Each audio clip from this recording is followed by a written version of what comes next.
Fabio Quartararo menjadi pembalap MotoGP dengan gaji terbesar saat ini.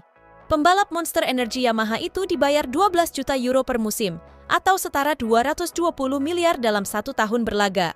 Angka tersebut menjadikan Fabio Quartararo sebagai pembalap MotoGP dengan bayaran termahal, maka tidak heran kondisi itulah yang membuatnya tetap bertahan di Yamaha meskipun sedang terpuruk.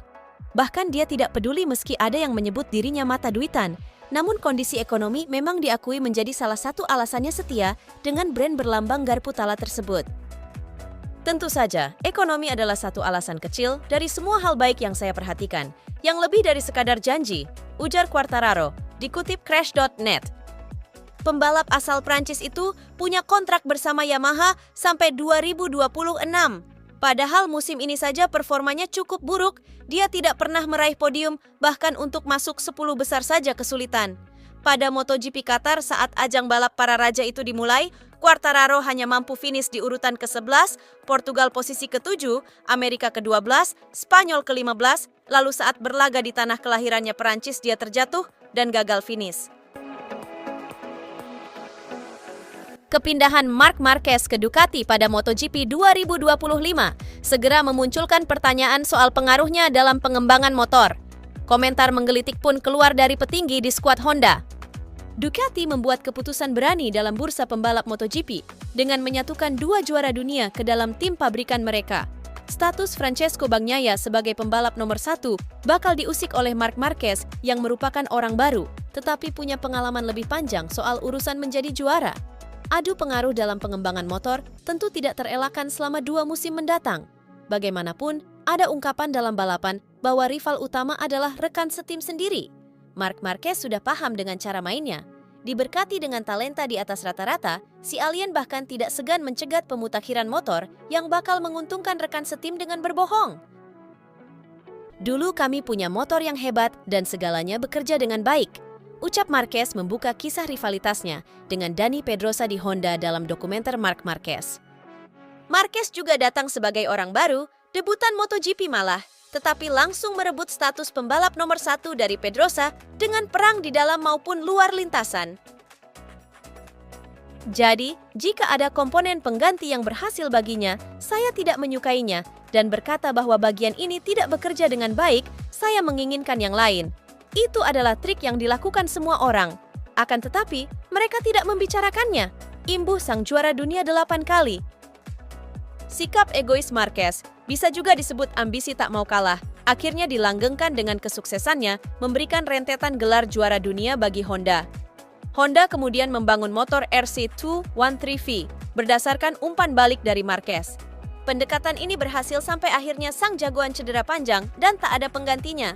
Kepala tim LCR Honda, Lucio Cecchinello, membeberkan bahwa Marquez membuat perbedaan besar dalam performa di lintasan dengan kemampuannya sendiri. Kami telah menganalisis datanya selama bertahun-tahun di Honda, dan cara dia melempar motornya untuk memasuki tikungan itu unik. Dia menyiksa motornya dan mendapatkan kecepatan saat memasuki tikungan. Cecchinello melanjutkan bahwa gaya berkendara Marquez menekankan grip pada bagian depan motor untuk bisa meluncur ke tikungan dengan cepat. Pengaturan ini berbeda dengan motor-motor yang sedang mendominasi kompetisi seperti KTM, Aprilia, dan Ducati sendiri yang memberi beban lebih besar ke bagian belakang. Pengembangan ban kejuaraan MotoGP oleh Michelin juga lebih fokus dengan grip yang lebih baik pada ban belakang. Alhasil, sejak badai cedera yang dialami Marquez, Honda mengubah arah pengembangan mereka walau belum membuahkan hasil sampai sekarang. General Manager Ducati Corse, Gigi Dall'Igna, sudah memberi jawaban tentang rencana timnya dalam pengembangan motor ke depannya.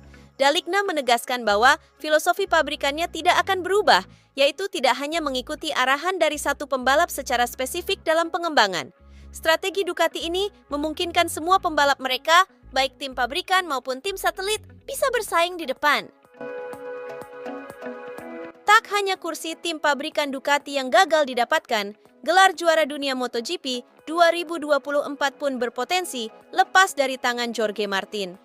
Setelah Jorge Martin memastikan pindah menjadi pembalap tim Aprilia Racing di MotoGP 2025, Ducati tentunya tak rela Martinator menjadi juara musim ini.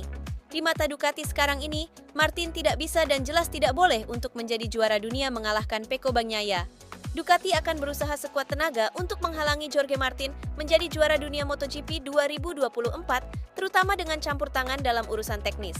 Hal itu diungkap oleh pengamat MotoGP asal Spanyol, Manuel Pecino, seperti dilansir gridauto.com dari Motosan. Bagiku jelas bahwa Jorge tidak bisa menang kejuaraan. Mereka takkan membiarkannya menang, mereka tidak akan menyabotasenya, tapi mereka mungkin memiliki klausul kontrak yang mengatakan jika ia pindah tim tahun depan, ia takkan mendapat upgrade motor terbaru, ungkapnya. Hal serupa terjadi pada Johann Zarco di musim 2023 kemarin, saat ia dipastikan pindah ke tim LCR Honda pada 2024 ini.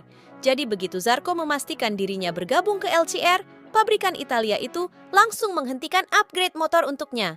Jadi jelas, hal serupa dapat terjadi kepada Jorge Martin di sisa musim 2024 ini. Dalam beberapa tahun terakhir, motor spek pabrikan Ducati akan semakin kencang berkat upgrade-upgrade yang dilakukan sepanjang musim. Bayangkan, jika Martin tidak lagi mendapat dukungan teknis yang seperti itu, maka jelas ia akan kesulitan bersaing dengan sang juara bertahan.